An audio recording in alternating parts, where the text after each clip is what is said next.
There are many films that viewers would love to see a sequel to. If a film does well at the box office, making a sequel is rarely an issue, as studios find it much easier to profit from follow-ups. The situation changes if the film fails at the box office or falls into a gray area where calling it a failure feels too harsh, yet it clearly falls short of being a success. Some examples are Warcraft, Alita, Battle Angel, Mad Max, Fury Road, and Edge of Tomorrow. Today, let's talk about the latter of these sci-fi films whose sequel is growing increasingly in demand. Work on Edge of Tomorrow began in 2009, when screenwriter Dante Harper wrote a script for Viz Productions based on a light novel by Japanese author Hiroshi Sakurazaka. Once Harper completed the assignment, Viz Productions launched a marketing campaign, and the project was added to the prestigious black list of scripts, which significantly boosted its price. In 2010, the script was noticed by Warner Brothers, who acquired it for $3 million. The project was greenlit pretty quickly. As soon as Warner Brothers acquired the script, they hired Doug Liman to direct Edge of Tomorrow. However, things didn't go very well. As is often the case with any creator, Doug Liman found the script rather mediocre, with just one interesting idea. To revise the script and turn it into something more refined, the studio brought in Joby Harold, who had worked on the film Awake a couple of years earlier. Joby completed the task, and in 2011, Brad Pitt was offered the lead role.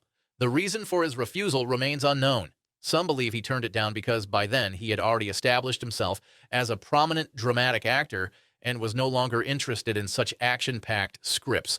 However, World War Z, released a few years later, seems to contradict this idea. Perhaps Pitt found a story about running zombies somehow more dramatic. After Pitt refused, the studio approached Tom Cruise, who accepted the offer. The box office success of Mission Impossible Ghost Protocol increased Cruise's popularity at the time, so the studio's decision seemed quite logical. Still, Cruise was later blamed for the film's underwhelming box office performance. Naturally, the script had to be rewritten to make the main characters much older, which impacted many aspects of the upcoming film. When the script was finished, Doug Liman was not at all pleased with the result. According to the director, he turned down two-thirds of the existing script and later requested changes to the rest of it.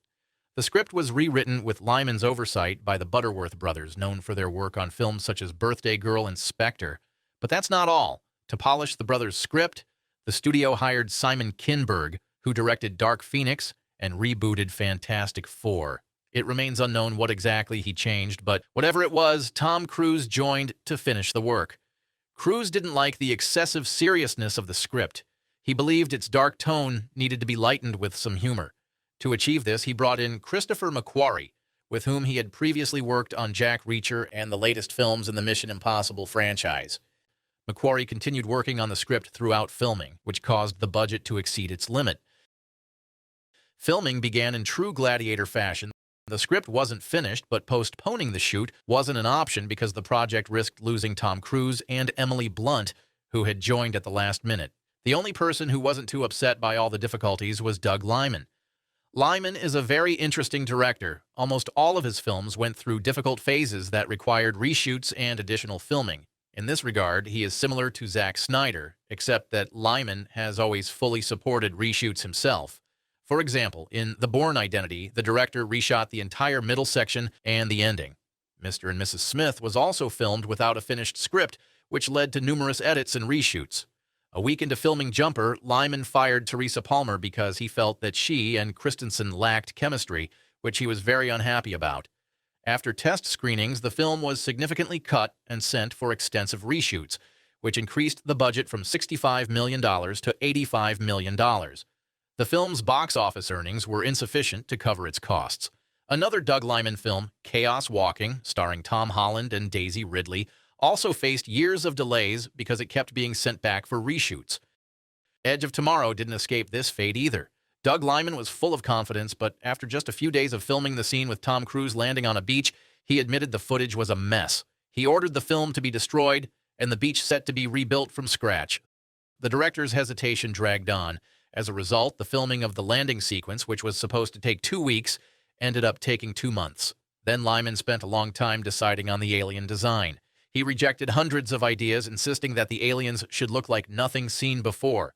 Whether the result was worth it is for each person to decide. When it comes to Doug Liman's films, there is one feature that distinguishes them from other similar projects. Usually, such issues on set and last-minute script changes cause multiple conflicts during filming. However, this is not the case for Liman. Everyone who has overcome challenges alongside him willingly returns to work with him time and time again. Tom Cruise, for example, is ready to star in each of Liman's new films. He's already worked with him on American Made and is now ready to head into space with him to film something spectacular there. It's interesting that they chose Liman to direct such a project. What if he needs to reshoot something again? But that might actually be the plan, because flying into space once is great, but twice is even better. When the film was shot, test screenings of a rough cut revealed that many of its aspects didn't work.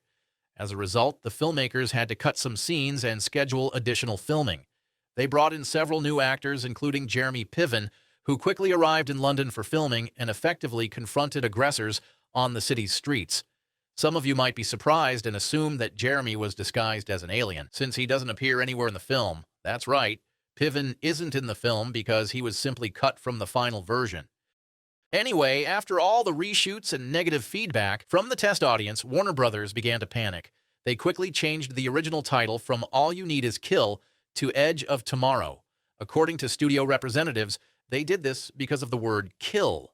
They thought it would be risky to release a PG-13 film with such a word in the title because it might scare off some overly sensitive viewers. Doug Liman insisted on a different title, which later became the film's slogan, but no one took him seriously. The director felt that the title Edge of Tomorrow didn't convey anything about the film and sounded very outdated. Instead, he suggested the option Live, Die, Repeat. The film hit theaters in May 2014 and had a rather underwhelming start at the U.S. box office. In its opening weekend, Edge of Tomorrow grossed only $28 million. The film ranked third on the chart, trailing The Fault in Our Stars and Maleficent. For a film with a $175 million budget, this was a complete disaster. Many attribute the film's poor opening in the U.S. to the disastrous marketing campaign organized by the studio. People said the film's focus on constant warfare reminded them of Battle Los Angeles, which was heavily criticized by both critics and audiences. In reality, the two films had almost nothing in common. If the studio had emphasized the film's humor more and shown Emily Blunt more often, things could have turned out differently. But unfortunately, viewers assumed it was just another alien invasion movie set on a beach, with Tom Cruise running around. Cruise didn't escape criticism either.